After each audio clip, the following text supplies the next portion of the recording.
Boa noite, irmãos e irmãs. Vamos orar mais uma vez?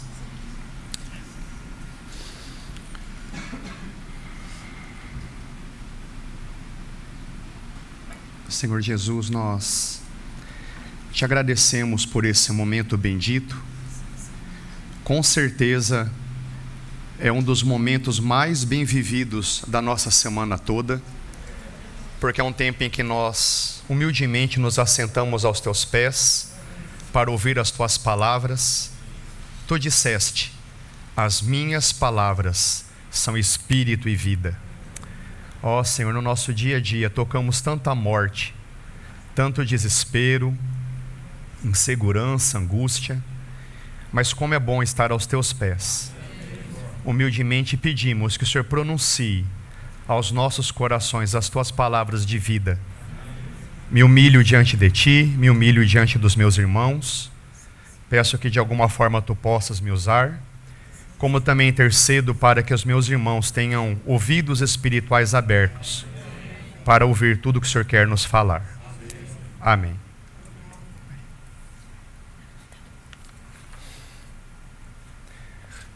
Irmãos, preparar uma mensagem é relativamente fácil. Hoje em dia a gente tem muitos recursos, né? A gente pode entrar numa videoaula e aprender, né, as técnicas de se falar bem, como construir uma mensagem. Existem muitos recursos, né, muitos comentários bíblicos, né? Se a gente lê uma passagem e temos dúvidas, né, ao longo da história, quantos irmãos se debruçaram sobre questões teológicas, né? Então a gente consulta esses irmãos, essa humildade ela é necessária. Mas, irmãos, algo muito diferente é quando nós estamos aqui e transmitimos palavras vindas do Senhor. Mais uma vez, uma coisa é termos um estudo bíblico, é necessário, né? Isso acrescenta a nossa cultura enriquecida, mas algo muito diferente, muito mais elevado e também muito mais profundo é quando há transmissão de vida espiritual.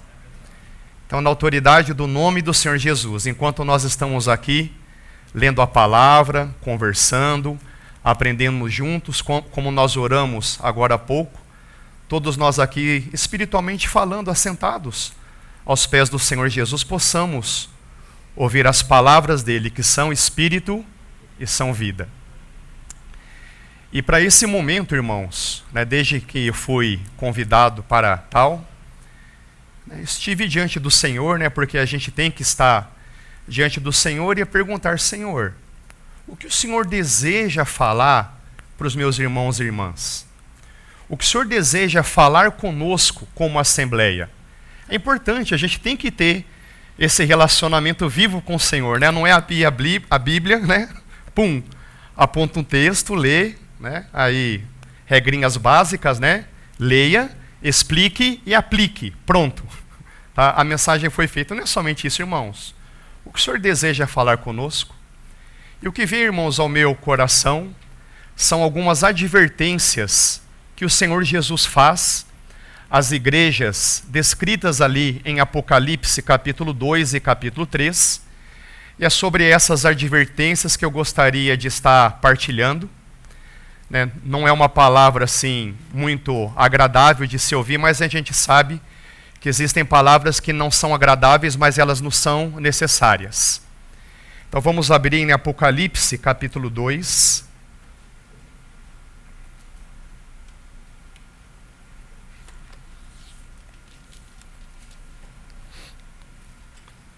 Apocalipse, o último livro da Bíblia, capítulo 2. Nós vamos ler alguns versos.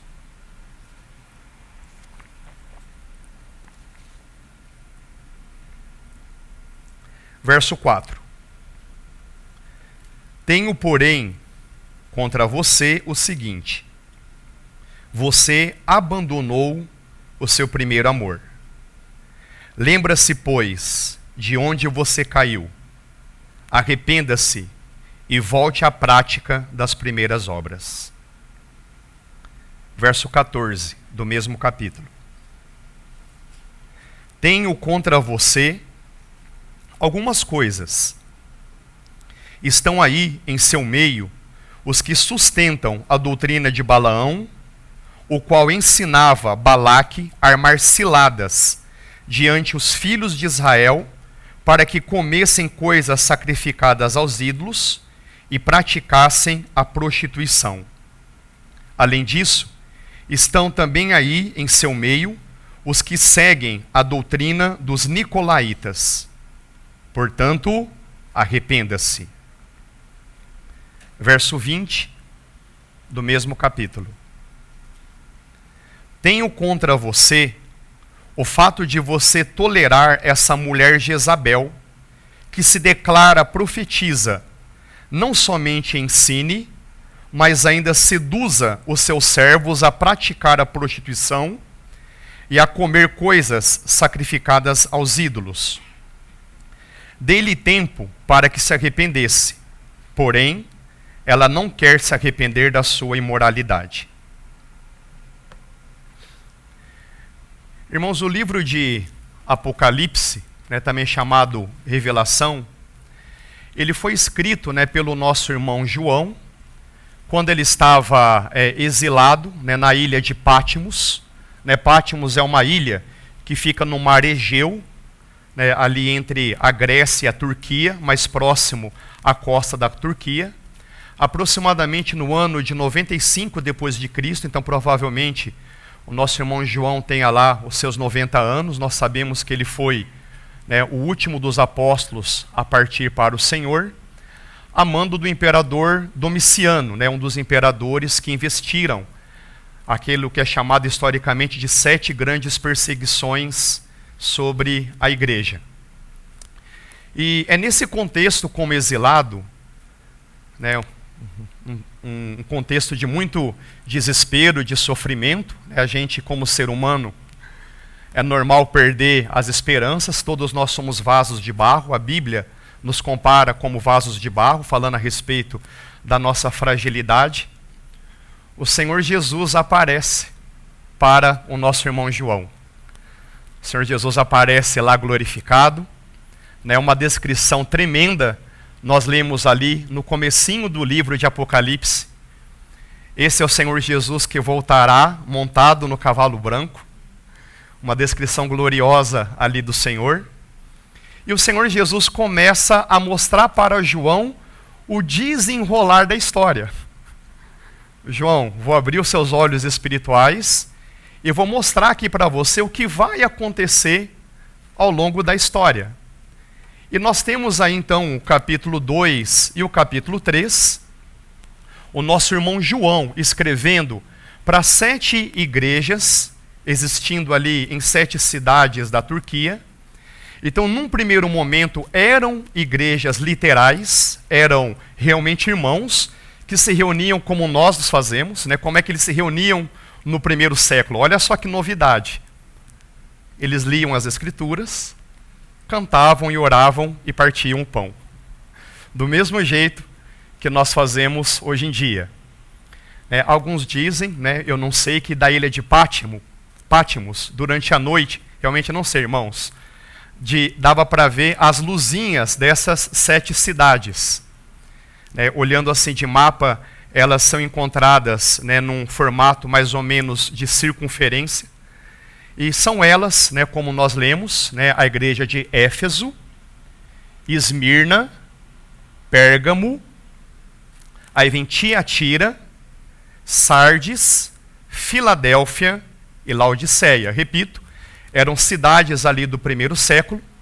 E muitos irmãos compartilham que, além de cidades literais, o Senhor Jesus estava ali demonstrando o cronograma da história, como é que a igreja se apresentaria, quais seriam as fases que a igreja passaria ao longo da história.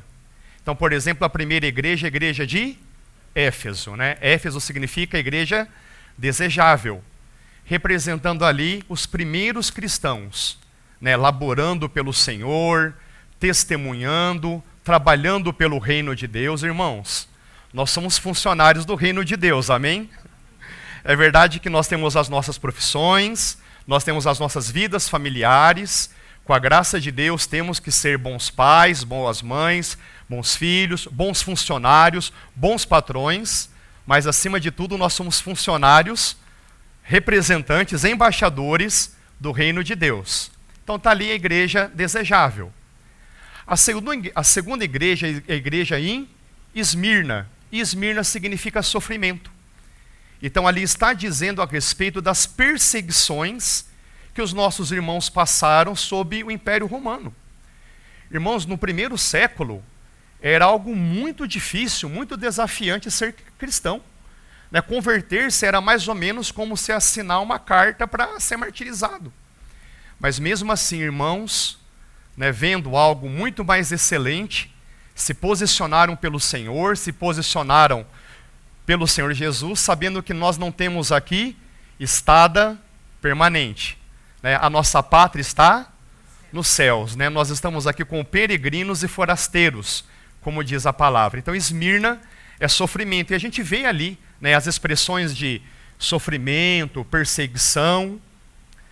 Aí o inimigo, ele percebeu que não conseguia vencer os cristãos pelo sofrimento, pelo martírio, porque as pessoas no Império Romano se impressionavam, né? Diz o historiador Tácito, essa turma aí sabe viver e morrer. Um historiador do Império Romano, né, impactado, né? Esses tais cristãos, eles vivem bem e morrem com dignidade, então aquilo impactava mais ainda, as pessoas se convertiam cada vez mais. E qual foi a estratégia do inimigo? Se eu não posso vencê-lo, que eu me junte a eles. Então vem a terceira igreja, a igreja de Pérgamo. E a palavra Pérgamo tem ali a palavrinha gamos, né, de gameta, onde significa casamento. Então, simplesmente o inimigo resolveu casar a igreja e o Estado. Né? Isso ocorre, nós sabemos, no século IV, né, com o imperador Constantino. Quando lemos a igreja de Pérgamo, é onde nós temos ali a doutrina de Balaão, quando lemos. Né, nós temos ali o nicolaísmo. Eu espero, com a graça do Senhor, ter tempo suficiente para chegar nesses termos. E aí, depois de Pérgamo, vem Tiatira. Tá? Das 7 cartas, a carta de Tiatira é a carta mais extensa, né, dando-nos ideia de um longo período de tempo. E nós temos ali a igreja na Idade Média, né, o tempo em que, né, os próprios católicos reconhecem isso, né, com muito pesar, né, tantas atrocidades foram feitas em união com o Estado, né, tantas coisas realmente terríveis. E a próxima igreja é a igreja de Sardes. Sardes representa então aqui para nós a reforma protestante, né, onde a Bíblia foi retomada, onde a palavra foi retomada. Né, temos ali essa expressão, né, Sardes representando, né, um mover do Senhor que foi necessário, né, a salvação pela graça, somente pela graça, né, um retorno às Escrituras. Aí a próxima igreja foi a igreja de Filadélfia, e nós associamos isso ao século XIX, onde houve os grandes movimentos de avivamento, né, chamados avivamentos, houve no século XIX, né, as grandes missões, né, espalhando, né, indo para a África, para a Ásia, aqui para a América. Nós temos então a igreja de Filadélfia, né? Filadélfia significa o amor entre os irmãos, né? É a única igreja ali em que o Senhor Jesus não tem nenhuma repreensão e ele tem elogio. Então, irmãos, que isso sirva de lição para nós, tá? Que nós oremos com muita sinceridade. Senhor, por tua misericórdia, faça de nós uma Filadélfia. Né? Filadélfia significa amor fraternal. Né? Disse o Senhor Jesus, é assim que o mundo saberá que vocês são os meus discípulos, se amardes uns aos outros. E diz o nosso irmão João, e não há maior amor do que esse, do que dar a vida pelos seus irmãos. Irmãos, em nome do Senhor Jesus, que Ele opere em nós esse milagre. Irmãos, é um milagre, porque nós sabemos que por natureza nós somos egoístas, nós somos mesquinhos, nós somos avarentos, né, todas essas coisas ruins. Então que o Senhor realmente opere esse milagre em nós e que nós aprendemos realmente a viver, né, como irmãos que por amar o Senhor, nós amamos os nossos irmãos e irmãs. Nós temos então a igreja de Filadélfia.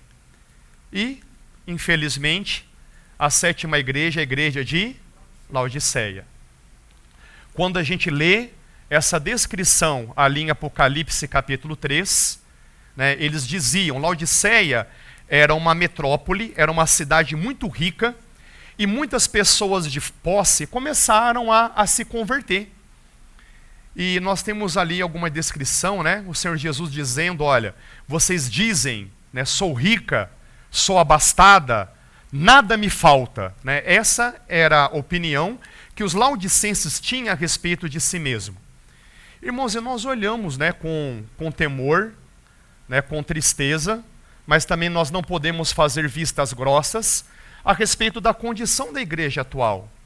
Grandes prédios, grandes shows, emissoras de rádio, de TV. Por favor, irmãos, a gente sabe que todos esses meios eles podem ser usados pelo Senhor para a divulgação do Evangelho, não é verdade? Mas irmãos, os irmãos entendem quando a gente está preocupado mais com o marketing do que com a essência? Então, infelizmente, é o que nós vemos hoje em dia. Então, essa era a opinião dos laodicenses. E nós também temos que orar, Senhor, por misericórdia. Se Laodiceia representa a igreja dos últimos dias, Senhor, por misericórdia, me livra disso. Eu não quero que essa seja a minha descrição. Né? Em Laodiceia, Apocalipse capítulo 3, verso 20, irmãos, onde é que estava o Senhor Jesus? O Senhor Jesus estava do lado de fora. Né? O que diz Apocalipse 3, 20? Eis que estou à porta e bato. Se alguém abrir a porta, irmãos, é verdade que isso se aplica ao nosso coração.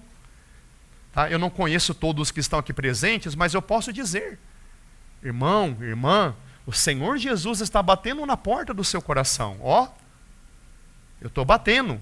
Abra a porta do seu coração. Eis que estou à porta e bato.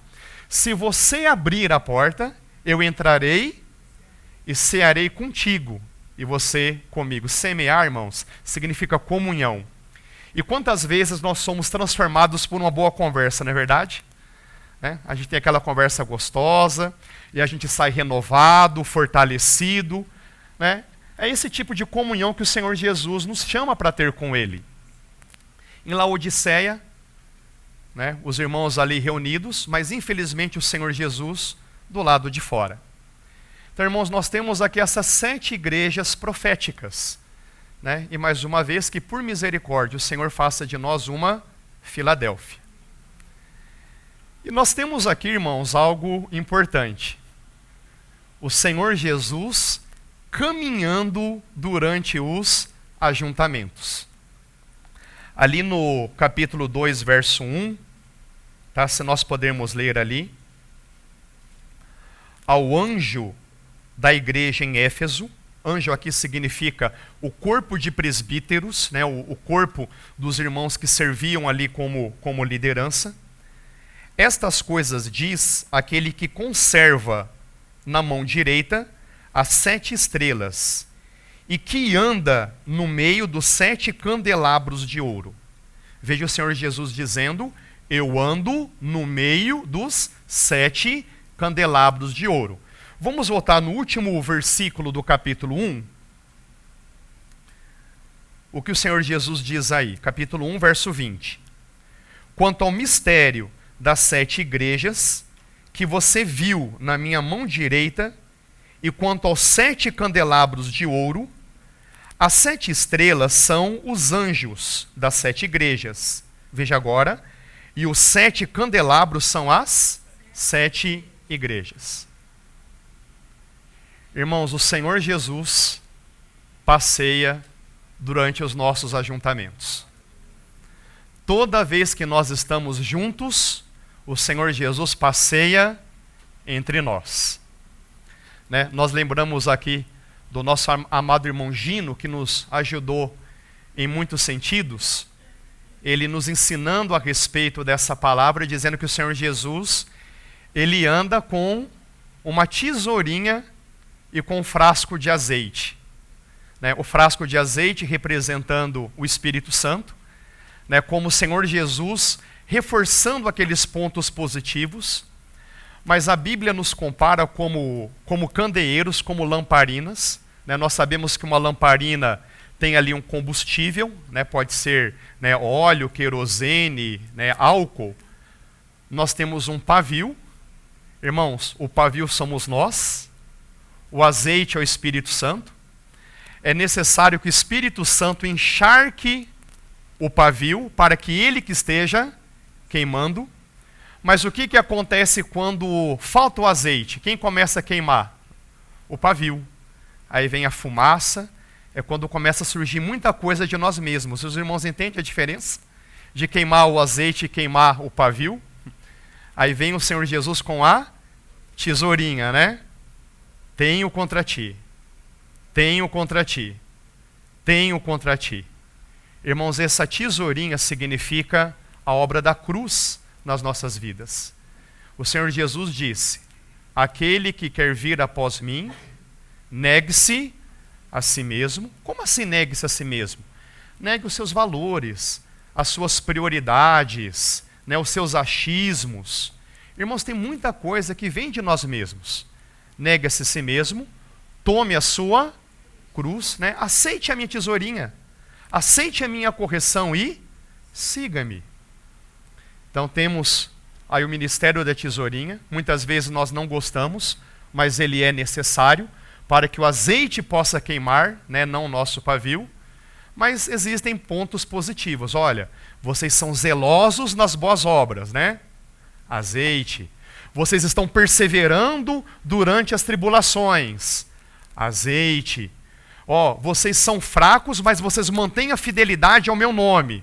Azeite. Então, o Senhor Jesus também nos ensinando como educadores, né? Sempre reforçando aquilo que deve ser reforçado, mas repreendendo aquilo que deve ser repreendido. Irmãos, o Senhor Jesus caminha no nosso meio. É por isso que nós lemos e conhecemos no Evangelho de Mateus, capítulo 18, verso 20, onde 2 ou 3 estiverem reunidos em meu nome, ali estarei no meio deles.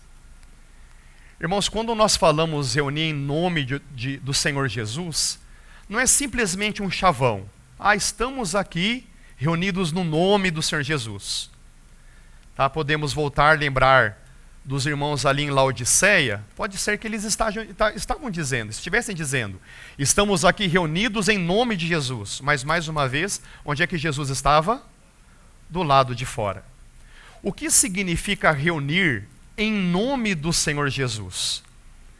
Aí essa preposição em, né, quando nós consultamos o grego, significa para dentro de.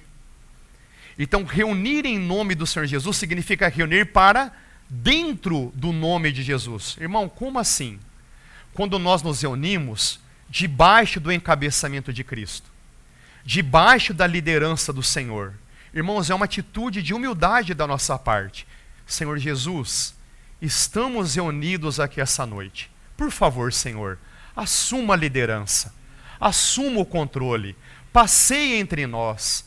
Ó Senhor, feche a minha boca quando eu devo ficar calado. Abre a minha boca quando eu devo falar. Senhor, coloque em mim os teus sentimentos, coloque em mim os teus pensamentos, coloque em mim as tuas atitudes, coloque em mim as tuas palavras, coloque em mim as tuas ações e reações. Irmãos, será que uma oração como essa, o nosso Senhor, que é infinita bondade, não vai nos responder? Então, quando nós nos reunimos dessa forma, o Senhor Jesus passeia em nosso meio. Qual pastor no meio do seu rebanho? Qual jardineiro no meio do seu jardim? Irmãos, quão importantes são os nossos ajuntamentos. Estou um pouquinho preocupado aqui com o meu tempo, né, porque eu tenho que ser também fiel ao voto de confiança que vocês estão dando, né, de dar até aqui hoje. Eu já quero adiantar então a primeira lição, né, a parte final, a aplicação. Temos que sair daqui aprendendo algumas coisas. Não nos deixemos de nos congregar. Hebreus, capítulo 10, verso 25. Não deixem de reunir. Irmãos, quando nós nos reunimos, o Senhor Jesus habita em nosso meio. E aí, nesse sentido, uma palavra de alerta, penso que ela é necessária. Com a popularização da internet, e em especial depois do pós-pandemia, generalizou-se, né, os chamados cultos online. Até muitas pessoas pensam assim, né, estão ali no conforto das suas casas, né?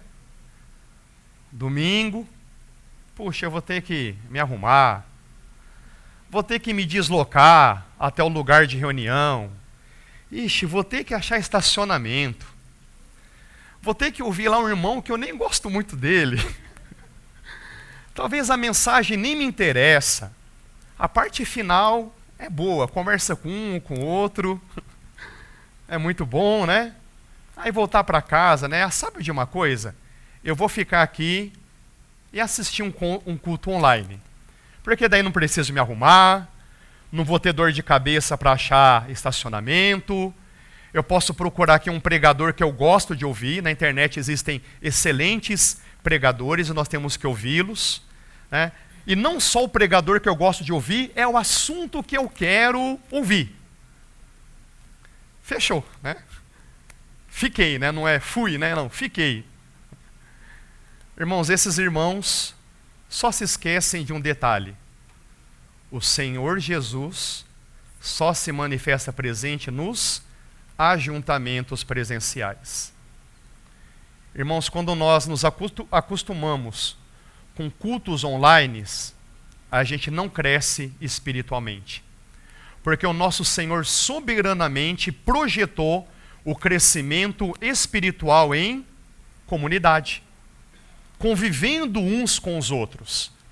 Existe uma medida de Cristo, irmãos, que eu só vou provar se eu conviver com você. Irmãos, existe algo de Cristo que você só vai provar se conviver comigo. Então eu lembro, Lincoln, alguns meses, eu fiz uma pergunta para você, eu vou repetir, vamos ver como é que nós estamos agora. Lincoln, eu preciso do Senhor Jesus? Fala assim, alto para os irmãos ouvir. Sim. Lincoln, eu preciso de você? Já não foi com tanta convicção. Mas a resposta é sim. Irmãos, existe uma medida de Cristo que nós só vamos provar quando nós convivemos uns com os outros. Pergunto, é fácil? Não, mas vale a pena? Vale a pena. Eu digo alguma coisa a respeito do meu casamento, eu não sei se isso vai me comprometer muito e vai me levar a dormir no sofá essa noite, mas eu penso que é bastante apropriado. Antes de me casar, a minha vida era mais fácil. Depois que eu me casei, a minha vida está melhor. Aí depois os irmãos avaliem, mas entendem a diferença? Tá, irmãos, o convívio entre os irmãos realmente não é fácil. Tá? Vai existir os atritos. Muitas vezes, irmãos, a tesourinha do Senhor é o nosso irmão. Os irmãos entendem? A tesourinha do Senhor é o nosso irmão. Aquele irmão vai falar, aquele irmão não me cumprimenta, ou fala demais, né? Dentro da nossa infantilidade, né? Tantas coisas nós nos levantamos. Mas esse é o caminho do Senhor, né? Quando nós lemos, apenas citando aqui, Efésios capítulo 3, verso 18 e 19, nosso irmão Paulo dizendo, e assim com todos os santos, e assim com todos os santos, é que nós vamos provar a largura, a altura, a profundidade e o cumprimento do amor de Deus. E assim seremos cheios da plenitude de Deus. Irmãos, será que nós queremos ser cheios de Deus? Ser cheios, né, da sua palavra, dos seus pensamentos, do seu discernimento, da sua coerência, da sua firmeza, da sua graça. Será que nós temos esse desejo? Né? Se nós somos emocionalmente saudáveis, né, e sensatos, nós vamos dizer sim. Irmãos, qual é o caminho da palavra? Com todos os santos. Irmãos, eu preciso de cada um de vocês. E lamento informar, cada um de vocês também precisa de mim. Nós precisamos uns dos outros. É só ler Efésios capítulo 4, irmãos. O corpo edificando o próprio corpo, debaixo do encabeçamento de Cristo. Amém? Somos membros uns dos outros. Só que essas reuniões, esses ajuntamentos, ele também nos expõe a 4 perigos. Agora eu cheguei no centro da mensagem. Quais são os 4 perigos? O perigo do abandono do primeiro amor. O perigo da doutrina dos nicolaítas. O perigo da doutrina de Balaão. E o perigo da doutrina de Jezabel. Os irmãos lembram das passagens iniciais que nós lemos? O Senhor Jesus dizendo para a igreja de Éfeso: tenho contra vocês que vocês deixaram o primeiro amor. Para a igreja em Pérgamo: tenho contra vocês porque vocês abraçaram a doutrina de Balaão e a doutrina dos nicolaítas. Né? Quando nós lemos a carta aos Efésios, que foi a primeira, o Senhor Jesus diz claramente, aproveitando que está aberto aqui no capítulo 2, o verso 6, mas vocês têm ao seu favor o fato de odiar as obras dos nicolaítas, as quais eu também odeio.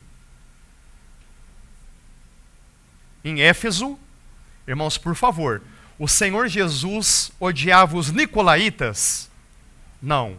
Ele odiava as obras dos nicolaítas. Então, é uma lição muito importante. Nós podemos muito bem odiar o que uma pessoa faz. Nós podemos muito bem odiar as obras de uma pessoa, mas nós não podemos odiar a pessoa em si. Né? O que significa, o que nos ensina o Senhor Jesus? Orai pelos vossos inimigos. Irmão, se existe, né, alguma pessoa que você tem alguma resistência, alguma queixa, né, deixo aqui no meu momento aqui de meia-culpa, né, a palavra nos ensina, né, confessar os nossos pecados uns aos outros para que sejais sarados, né? Eu durante algum tempo tinha assim, muita dificuldade com determinado irmão. Né, são coisas que acontecem com a gente, né? Dificuldade, né? Aquele irmão vai falar, ai meu Deus, não fala coisa com coisa. E sabe quando chega um momento em que começa a criar birra? Entende essa questão infantil? Aí me veio essa palavra, orai até por aquele que vos persegue, né? Eu sendo perseguido por esse pensamento. Irmãos, eu comecei a me dedicar, orar pelo irmão. Comecei a orar por ele, intensificar as minhas orações, aí começar a me encontrar com ele. Irmãos, o milagre começa a acontecer. Não é que o irmão é legal mesmo? Puxa, olha como ele é amável. Né? Então a gente começa a ver, né, digamos assim, o lado bom. E hoje quando eu vejo, né, esse irmão, né, a alegria, né, de abraçá-lo, de apoiá-lo, porque foi algo que o Senhor curou no meu coração. Né? Então, irmãos, né, esse é um dos benefícios da vida do Senhor. Né? Confesso isso diante dos irmãos para que fique claro, estamos todos aqui juntos num aprendizado. Então, o primeiro perigo, né, o perigo do abandono do primeiro amor. Irmãos, nós sabemos muito bem que a gente desenvolveu a capacidade de estar só de corpo presente num lugar, não é verdade? Eu estou de corpo presente, mas a minha mente está em outro lugar, né? Eu sou, como profissão, eu sou professor, e eu lido com isso dia após dia, aula após aula. Né? Percebendo, né? Desculpa, Silva, aqui é a minha confissão. Percebendo aí alguns alunos só de corpo presente, né? Mas a mente vagueando, né? Irmãos, e infelizmente isso pode acontecer nos nossos ajuntamentos.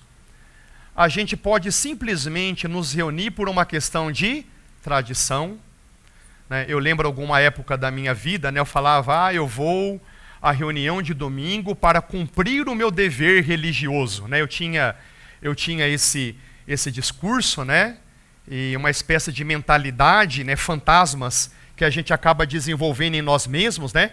Se eu não cumprir o meu dever religioso, alguma coisa errada vai acontecer durante a minha semana, entende? Uma relação meio disfuncional com o Senhor.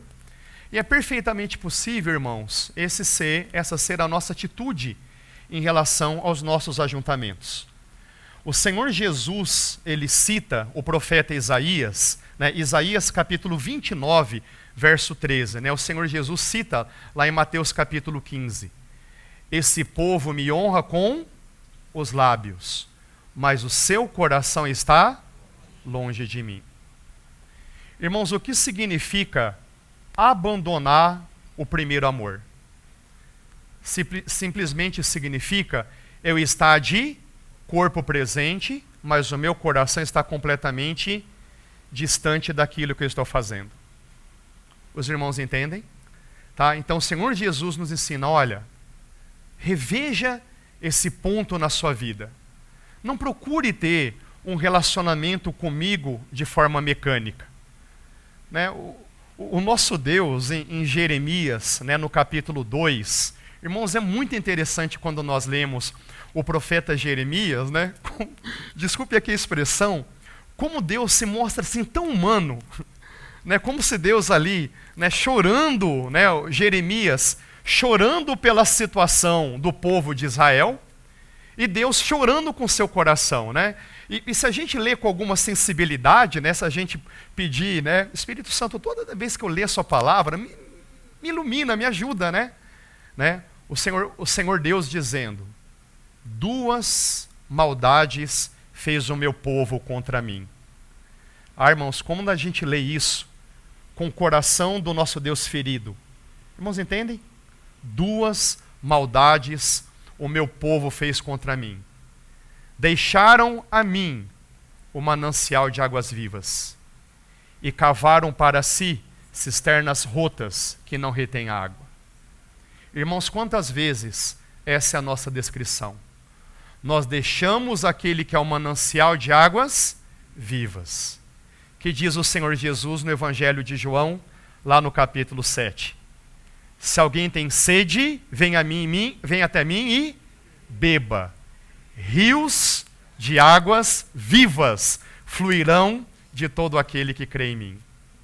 E esse mesmo Deus dizendo, o meu povo fez essa maldade, deixou a mim a fonte de águas vivas e cavou para si cisternas, poços, que não consegue reter a água. Irmão, se essa for a nossa descrição, é porque realmente nós temos deixado o primeiro amor. Essa palavra primeiro, né, o Novo Testamento foi escrito em grego, né, essa palavra primeiro no grego é protos, tá, de onde vem a palavra proteína, protozoário, próton, tá, vem de protos, que significa primeiro, o mais importante ou o melhor. Né, na parábola, né, do pai com os 2 filhos, lá em Lucas, no capítulo 15, né, quando o pai vê aquele filho que volta, né, o pai diz, olha, preparem o melhor bezerro, né, aquele bezerro que está preparado, né, o melhor, o mais importante. Então, esse que é o sentido da palavra protos. Então, irmão, simplesmente quando o nosso Deus não é a nossa prioridade, né, quando a gente não tem um coração para com Ele, nós estamos abandonando o primeiro amor. E qual é a palavra do Senhor Jesus para nós quando isso acontece? Arrependa-te. Irmãos, o arrependimento, mais do que aquele sentimento de, puxa, né? Muito mais do que isso, é uma decisão consciente, né? É uma decisão voluntária. É verdade que algumas vezes, né, o arrependimento vem aquele, meu Deus, né? Sabe aquela situação que você está indo numa estrada errada, né? Eu acho que eu posso dizer isso, né? Na época que não tinha, né, todos esses aplicativos, né? Então de vez em quando, até os aplicativos falham, né? Mas a gente pegava, né, uma estradinha errada, né? Puxa, né? Tô na estrada errada, né? Vou ter que voltar para pegar a estrada certa. Gente, essa daqui é a intenção bíblica, metanoia, da palavra arrependimento. É a gente estar consciente que estamos vivendo de uma forma errada e simplesmente voltar para o caminho certo. Então, Senhor, volta aos seus pés, aviva o meu coração, me ajuda para com que o Senhor seja a minha alegria, me ajude para que somente o Senhor seja a minha prioridade. Porque, irmãos, quando o nosso Deus não for a nossa prioridade, nós teremos outras prioridades. Quantas vezes a nossa prioridade é a nossa boa reputação, é o nosso sucesso profissional, é dinheiro, é fama, né? A gente vive aí nessa obsessão estética, né? A gente nota, né, principalmente, né, adolescentes que a gente trabalha, né, em conflitos profundos porque não atingem determinados padrões de beleza e desenvolve, né, uma série de sentimentos.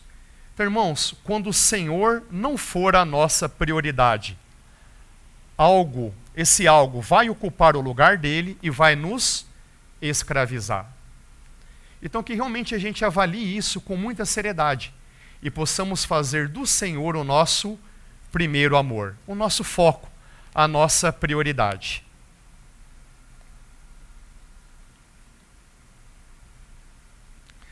O segundo perigo é o perigo da doutrina dos nicolaítas, como nós lemos no capítulo 2, no verso 15.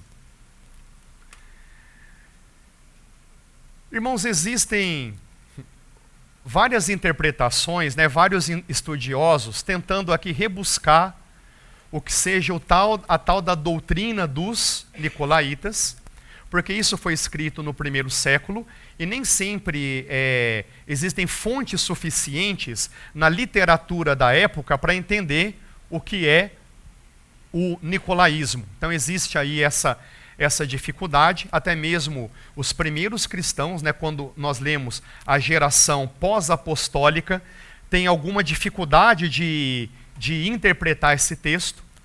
Então a minha opção, né, que é uma opção saudável, e que ela foi confirmada na história, já nós vamos ver o porquê, é uma análise etimológica, né? Quando nós analisamos a palavra, o sentido da palavra, ela vai nos elucidar algo, né, que ela significa, e se nós tivermos alguma confirmação histórica, então isso significa que é uma boa interpretação. Então, nicolaísmo é a junção de duas palavras gregas. A primeira palavra é nikao, ou nika, que significa conquista, né, ou vitória. Né? Aí vem a marca esportiva Nike, né? Nike vem de nika, né, que é vitória, conquista. Né? Vocês adolescentes que estudam a história, lembram do período do imperador Justiniano, a revolta de Nika? Nika, lembram ou não? Por favor, me deem algum suporte. Tá? Então nós temos aqui Nika, né, é a palavra imperador Justiniano, tá? Ali começando o Alto Império Romano, né? Influenciado, manipulado pela esposa Teodora, né? Então essa manipulação, né, da mulher atrás do homem é que a gente vê, por exemplo, também em Jezabel, né? Chegamos lá com a graça do Senhor, né? Então Nikao significa vitória, conquista. E Laos significa povo. É daí que vem a palavra leigo, né? Leigo é povão. Como é que você é no assunto de aviação? Eu sou leigo, né? Eu estou com povão, eu não entendo muita coisa não. Então, juntando essas duas palavras, significa aqueles que dominam sobre o povo. Tá? Nicolaítas, aqueles que dominam sobre o povo.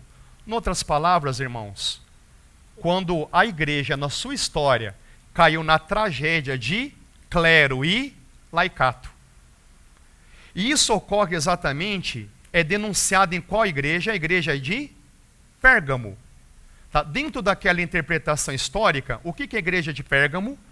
É aquela igreja, né, que simboliza profeticamente o Estado e a igreja se unindo. E quando o Estado quer dominar a igreja, qual que é a forma mais fácil de dominar a igreja? Dominar os seus líderes. Então, super estratégico existir um clero e um laicato, para que fique mais fácil a igreja ser manipulada. Irmãos, quando nós lemos a palavra de Deus, Deus sempre teve o propósito que todos nós fôssemos sacerdotes. Né? Quando nós lemos lá em Êxodo, no capítulo 19, verso 6, né, na hora que Deus, né, o nosso Senhor, vai tirar o povo do Egito, o que o Senhor diz? Eu quero uma nação de sacerdotes. Eu quero que todos vocês sejam sacerdotes. Mas depois do episódio do bezerro de ouro, apenas uma tribo que se posicionou como sacerdote, que foi a tribo de Levi. Mas eu pergunto, irmãos, esse é o propósito original do nosso Deus? Não. Qual que é o propósito dele? Que todos nós sejamos sacerdotes. Né? Quando nós lemos 1 Pedro, no capítulo 5, verso 9, o que diz o nosso irmão? Vós sois nação santa, sacerdócio real. Né? Em Apocalipse, como é que nós somos chamados? Reis e sacerdotes que reinarão sobre a terra. Irmãos, um dia o Senhor Jesus vai voltar. Essa história vai ter um ponto final. Muitas vezes a gente fica indignado, né, com tanta injustiça, com tanta impiedade, né? É gente sem caráter se dando bem, é gente se esforçada e nada vai bem. A gente tem essa indignação santa, né? Irmãos, o Senhor Jesus vai voltar. E ele volta como juiz, ele volta como leão, né? Ele veio primeiro como cordeiro, mas ele volta como leão, e nós vamos reinar com Cristo. E aqui, o que diz a respeito do nosso ofício? Nós seremos reis e sacerdotes que reinarão sobre a terra. Irmãos, esse é o desejo do nosso Senhor, que todos nós sejamos sacerdotes. Mas é importante, irmãos, que vocês sempre ouçam uma mensagem com alguma versão, alguns contrapontos, alguns contra-argumentos. Né? A palavra nos ensina: examinai tudo e retende o que é bom. Né? Então sempre é importante a gente ter uma escuta crítica. Né? Então, de repente, né, os irmãos poderiam questionar: mas irmãos, na palavra não tem pastor? Na palavra não tem bispo? Né? A palavra episcopos, que é traduzido como bispo. Na palavra não tem mestre? Na palavra não tem apóstolo? Existem essas expressões ou não? Sim. Mas na palavra de Deus isso significa hierarquia? Significa que ele é clero? Não, irmãos. Essas palavras simplesmente eram usadas para desempenhar funções. Então, irmãos, essas palavras que aparecem nas Escrituras, pastor, mestre, evangelista, o que é apóstolo? A palavra apóstolo significa enviado. Irmãos, na época, sabe quem que era chamado de apóstolo? Carteiro. Os carteiros eram chamados de apóstolos, né? E hoje em dia, infelizmente, alguns irmãos, né? Apóstolo, tal, né? Então, que a gente tenha, né, irmãos, ao mesmo tempo, um juízo e uma intercessão. Os irmãos entendem? Né? Ao mesmo tempo, puxa, esse irmão está assim com um ego um pouquinho mais inflamado, que precisa, né, da plaquinha, mas ao mesmo tempo, irmãos, misericórdia. Né? Eu ouvindo esses dias, né, até um irmão que é sólido na palavra, mas ele se apresenta como apóstolo, né? Eu vi, ele trouxe assim, realmente uma palavra boa, a gente nota que ele é um estudioso, mas em seguida eu passei a interceder pelo irmão. Senhor, quebranta o coração do irmão, né, que ele realmente se veja como irmão no meio dos irmãos. Então, irmãos, esse que é o problema do nicolaísmo. quando existe essa separação de clero e laicato, né? A gente tem muito hábito de terceirizar o trabalho, não é verdade? Eu sei que isso é importante no meio de empresas, né? Então, às vezes, terceirizar um serviço é bem mais econômico, rápido, do que a gente mesmo efetuar, né? Eu sei que na vida, né, empresária isso é importante. Mas, irmãos, nós não podemos terceirizar a nossa vida espiritual. Não, Thomas, é você que vai ler a palavra por mim, é você que vai explicar depois para mim. Irmãos, a gente não pode ter esse coração. Amém? Todos nós somos irmãos, né? Todos nós somos membros de um só corpo, todos nós somos sacerdotes, né? Eu acho bonito, apenas para encerrar esse ponto, quando os irmãos unidos, eles se reuniam lá no século XIX, na Inglaterra. Irmãos, quando a gente lê o currículo dos nossos irmãos, né, um era empresário, outro era cientista, né, outro era homens de grandes negócios, né, isso é mais exceção do que regra, tá, irmãos? Né? Ao longo da história, são os pobres que se reuniam, né? Mas isso me chamava a atenção, mas eles tinham um dizer entre eles: entre nós, o título mais nobre é irmão. Aqui não vale título, não vale posição social, todos nós somos irmãos. Dependemos uns dos outros e todos nós dependemos do Senhor Jesus. Irmãos, a doutrina de Balaão e a doutrina de Jezabel, nós podemos lê-las juntos, depois a gente fala a respeito da diferença, porque você nota que eles agem da mesma forma, tá? Então, só voltando lá no texto de Apocalipse capítulo 2, Apocalipse capítulo 2, o verso 14. Né, eu tenho contra ti que vocês sustentam a doutrina de Balaão. E o que Balaão fez? Fez com que os filhos de Israel comessem coisas sacrificadas aos ídolos e praticassem prostituição. Vamos ver em relação a Jezabel. O verso 20.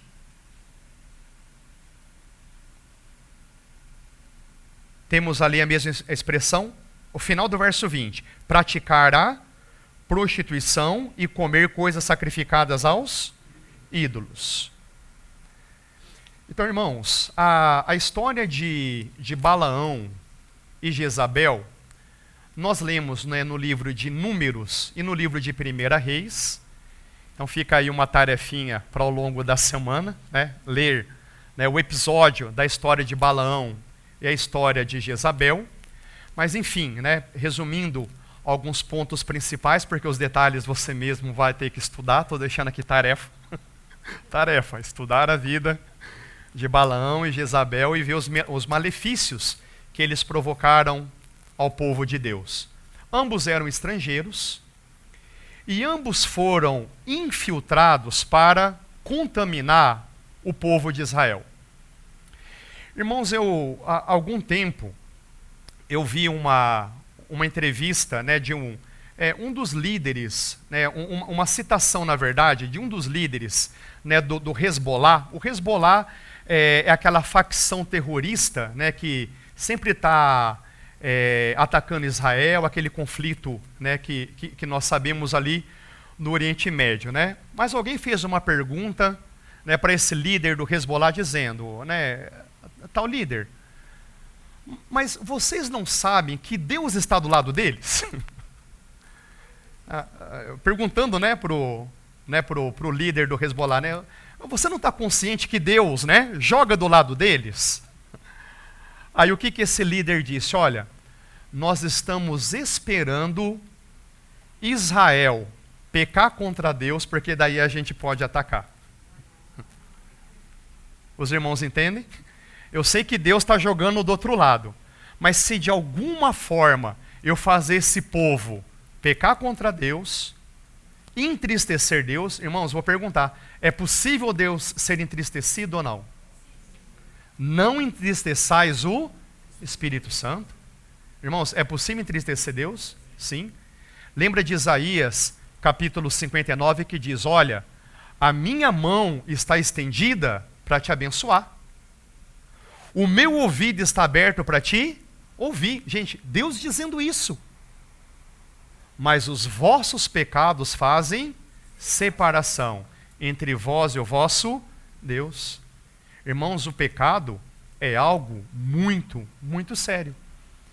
Então esse líder tem o espírito de Balaão, o espírito de Jezabel. Eu vou fazer com que de alguma forma Deus fique entristecido com esse povo para que ele seja derrotado. Irmãos, a Bíblia não diz assim claramente, com todas as letras, que Satanás inspirou Balaão e Jezabel. Os irmãos entendem? Não existe assim um versículo que diz claramente. Mas será que a gente pode, com os olhos espirituais, enxergar a ação do inimigo? Inspirando infiltrados para contaminar todo o povo. Então eles infiltraram, fizeram com que aquele povo caísse em idolatria. Ao cair em idolatria, eles foram enfraquecidos, perderam o privilégio de serem protegidos por Deus, e Deus começou a julgar aquele povo. Né? Seria a última passagem de hoje, Gálatas capítulo 6, que diz: de Deus não se zomba. Tudo que o homem semear, isso também ceifará. Então o inimigo agiu dessa forma. Irmãos, agora eu gostaria de dizer com alguma ousadia, né, vocês perguntando para mim, mas irmão, como é que Balaão, né, como é que Jezabel pode se infiltrar no nosso meio? Quais seriam as formas de idolatria? Quais são os ídolos, irmãos, que podem estar trabalhando em nós, em nossos corações? O nosso ego, dinheiro. O Senhor Jesus diz: vocês não podem servir a dois senhores. Ou servirão ao Senhor ou servirão a Mamon. Né? O Senhor Jesus chega a personificar a questão do dinheiro. Irmãos, nós sabemos no nosso dia a dia o que as pessoas não fazem por causa do dinheiro. E infelizmente, quantas pessoas vêm às reuniões dizendo: puxa, se eu cumprir o meu dever religioso, Deus vai me abençoar, eu vou ganhar dinheiro. Irmãos, por favor, Deus abençoa? Sim ou não? Sim, Ele é o Deus de toda a graça. Mas os irmãos entendem quando a motivação lá no fundo do coração é a barganha? Tá? Então o ego, dinheiro, fama, família, um bem, a minha reputação, tudo isso pode muito bem ser ídolos infiltrados no nosso meio. Então não é à toa que qual é o último versículo de 1 João capítulo 5? Qual é o último versículo? Filhinhos, guardai-vos dos ídolos. Então, Senhor, por favor, que eu não coloque nada e ninguém na frente do Senhor. Então, quando nós lemos ali, irmãos, Balaão, ele se infiltrou no povo, né, foi o conselho que ele deu para idolatria no povo, mas para Jezabel, a idolatria aconteceu, essa infiltração aconteceu na liderança. Porque Jezabel ali é descrita como uma profetisa, é uma profetisa, uma mulher que estava sendo tolerada, então, ou seja, que estava agindo na liderança. Então, irmãos, combinando esses 4 erros, podemos revisar? Tá? Qual que é o primeiro erro? Qual que é o primeiro perigo? Abandono do primeiro amor. Qual que é o segundo perigo? Doutrina dos nicolaítas. Qual que é o terceiro perigo? Doutrina de Balaão. Qual que é o quarto perigo? Doutrina de Jezabel. Irmãos, então quando nós combinamos, parece que esses são os passos do declínio. Primeiro começa com o quê? O abandono do primeiro amor. Deus não é mais a minha prioridade. Quando Deus não é mais a minha prioridade, o que eu faço? Eu terceirizo a minha vida espiritual, o nicolaísmo. Que o pastor, né, que o padre, que o líder ore por mim. É importante os líderes orarem por nós, tá, irmãos? Mas os irmãos entendem, quando a gente começa a terceirizar, aí depois a gente terceiriza. Vem os ajuntamentos de forma mecânica, corpo presente, mas a mente lá no futebol, nos pepinos da semana, tá? As coisas que acontecem conosco, irmãos? Terceiro perigo, o povo começa a se corromper, o veneno de Balaão. Quarto perigo, o veneno chega na liderança. Os irmãos entendem? Deixa o primeiro amor, terceiriza a vida espiritual, nós nos mundanizamos e os próprios líderes são mundanizados. Então que o Senhor realmente nos livre dessa tragédia. Irmãos, eu tenho apenas 5 minutos. Eu poderia ler as aplicações? Então, aplicações. Primeira, não deixemos de nos reunir. E reunidos, exercitemos os nossos dons. Amém? Irmãos, não deixemos de nos reunir. O Senhor Jesus se faz presente nos nossos ajuntamentos. E reunidos, vamos exercer os nossos dons. Nada de nicolaísmo no nosso meio, em nome do Senhor Jesus. Todos nós somos sacerdotes. Há um lugar específico para cada um de nós agir no corpo de Cristo. Então não há motivo de inveja, tá, irmãos? Existe um lugar que é só seu, que não é meu. Tá? Existe um lugar que é meu, que não é seu. Segunda aplicação. Que tenhamos a coragem de perguntar: Senhor, o que tens contra mim? O Senhor Jesus passeando nas igrejas, tenho contra ti, tenho contra ti. Então, antes do Senhor falar, vamos tomar a iniciativa. Senhor, o que o Senhor está tendo contra mim? Ao sermos respondidos, que não façamos vistas grossas, que não finjamos que não é conosco, mas que tenhamos a humildade de aceitar a repreensão e sermos corrigidos pelo Senhor. O Senhor nos chama ao arrependimento. Tá? Apenas citando Apocalipse capítulo 3, verso 19, quando o Senhor Jesus diz: eu disciplino a todos aqueles que eu amo. Terceira e última aplicação. Para não sermos reprovados pelo Senhor, na linguagem de Apocalipse, para que o nosso candeeiro não seja removido, nós não lemos todas as passagens, irmãos, mas o Senhor Jesus disse: olha, eu tenho contra ti esse ponto, eu vou dar tempo para vocês se arrependerem, mas se vocês não se arrependerem, eu vou remover o seu candeeiro. Tá? Nós somos comparados como luz do mundo. Então, olha, a sua luz já não vai mais brilhar. Então, para que essa tragédia não aconteça conosco, irmãos, tanto individualmente quanto coletivamente, o Senhor Jesus nos chama, ele diz primeiro, eu sou a luz do mundo, depois ele diz, vós sois a luz do mundo, e depois como igreja, diz que nós somos luz entre os gentios.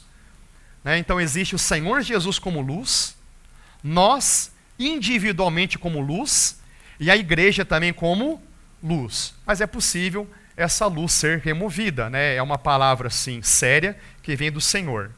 Então, para não sermos reprovados pelo Senhor, temos que fazer dele o nosso prazer. Há um prazer na carne e há um prazer no Senhor. O diabo espalha a ideia de que servir a Deus, de que seguir a Jesus é algo chato, monótono, entediante. Já viram essas ideias por aí? Vai para o céu, vai ficar lá na nuvenzinha, tocando harpa. São essas coisinhas que começam a permear a mentalidade das pessoas. O diabo implantou a ideia em muitas pessoas que Deus não estraga prazer, como se ele tivesse criado uma série de prazeres e ter colocado uma cerca ao redor desses prazeres com a placa: é proibido. Os irmãos já viram essa mentalidade diabólica rondando por aí? Irmãos, Deus não é um estraga-prazer. Muito pelo contrário. Ele é a fonte do real prazer. Do prazer verdadeiro e duradouro. Aí eu anotei aqui Salmo, capítulo 16, verso 11, que diz: na presença do Senhor há abundância de alegria. Na sua destra, irmãos, quem que é a destra do nosso Deus Pai? É o Senhor Jesus. Na sua destra há delícias perpetuamente. Irmãos, o nosso Deus é a fonte de todo prazer. O prazer na carne e no mundo está relacionado com a palavra diversão. O prazer no Senhor está relacionado com a palavra alegria. E aqui uma dúvida, né, que até surgiu em mim. Os irmãos entendem a diferença de diversão para alegria? Tá? Algo divertido para algo alegre. Diversão é um prazer, é uma empolgação momentânea que muitas vezes se finda em cansaço. É como se fosse um surto, um espasmo de prazer. Mas a alegria é um prazer mais profundo e duradouro, que se finda em renovação e fortalecimento. Amém? Então fica aí a nossa opção. O que a gente prefere? A diversão ou a alegria? É uma escolha entre dois prazeres. Por outro lado, também existe uma tristeza ou medo na carne e uma tristeza ou temor no Senhor. Né? Existe um prazer na carne, um prazer no mundo, um prazer no Senhor, mas ao mesmo tempo existe uma tristeza, um medo na carne, e também existe uma tristeza, por mais estranho que seja, mas já a gente cita a passagem, existe uma tristeza, um temor no Senhor também. A tristeza na carne nos leva à depressão, estresse, ansiedade e, por fim, à morte. Vocês conhecem pessoas assim? Deprimidas, estressadas, ansiosas, ressentidas, magoadas. Será que a gente conhece pessoas assim? Essa que é a tristeza na carne. Essa parte ninguém fala no meio deles, né? Não, Deus é um chato, um estraga-prazer, né? Não vê a alegria que nós podemos ter no Senhor, né? Aí não fala um lado e omite o outro, né? Não omite, né? A gente até espanta, né? A gente que trabalha com jovens, com adolescentes, assim na nossa frente, né? Aquela pessoa, né? Super sociável, alegre, não tem problema nenhum, mas quando nós temos as nossas reuniões mais internas, que a gente tem que discutir alguns assuntos para a gente saber lidar com determinados alunos, a gente vê que a pessoa está fazendo lá psiquiatria, tomando medicamento. Por favor, irmãos, não estou falando mal disso, eu sei que, né, o tratamento médico ele é necessário, ele é útil, mas os irmãos entendem o que eu quero dizer? Né, quando existe uma espécie de máscara, mas é uma máscara que, no fundo, esconde um coração angustiado, deprimido, ansioso. Então, essa é a tristeza segundo o mundo. A tristeza segundo o Senhor nos leva ao arrependimento e à vida. Apenas citando, é que nós lemos em 2 Coríntios, capítulo 7, verso 10. O arrependimento, segundo Deus, nos leva ao arrependimento e à salvação. Na carne, nós temos medo de ficar doente, de ficar mais pobre, de perder um parente querido ou emprego. Nós temos medo de não sermos aceitos pelas pessoas, temos medo de passar fome. Mas no Senhor, nós temos um medo só. Nós temos o medo de pecar. Devemos ter nojo, repugnância, profunda aversão ao pecado. O pecado é algo muito sério diante de Deus. É algo que o ofende e o entristece. Medite na intensidade do sofrimento do Senhor Jesus na cruz. Por que o Senhor Jesus sofreu tanto? por causa da seriedade do nosso pecado. Então, que jamais sejamos levianos com algo que foi tão custoso ao nosso Senhor. Amém? Então, irmãos, realmente eu peço que a gente reflita, né, nessas palavras que nós ouvimos, né, nessa noite, né, realmente pense sobre elas, já adiantando, né, a sua responsabilidade é pensar sobre elas. A minha responsabilidade, irmãos, é a intercessão. Tá? Até mesmo hoje, com a graça do Senhor, eu vou estar em casa intercedendo. Senhor, continua com aquela palavra, mexendo na memória, no coração dos irmãos. O Senhor Jesus alertou, olha, quando você joga semente, irmãos, esse momento é um momento de semente. O Senhor Jesus alertou na parábola do semeador, olha, vem o diabo para roubar a semente, viu? Então a gente sai daqui, né, vem uma preocupação, outra, tal. Muitas vezes problemas legítimos, né, de serem resolvidos. Mas a gente vai esquecendo tudo que nós ouvimos. Né? Então, aí entra a minha responsabilidade, tá, irmãos? Eu me comprometo, né, tá intercedendo. Senhor, repreende o maligno. Não deixe ele roubar a semente. Espírito Santo, incomoda o coração dos meus irmãos, incomoda o meu, irmãos. Eu estou pregando para mim também, tá bom? Isso tudo serve para mim. E dessa forma, né, nós vamos crescer no Senhor, sendo pessoas saudáveis, pessoas ricas espiritualmente para a glória dele. Amém?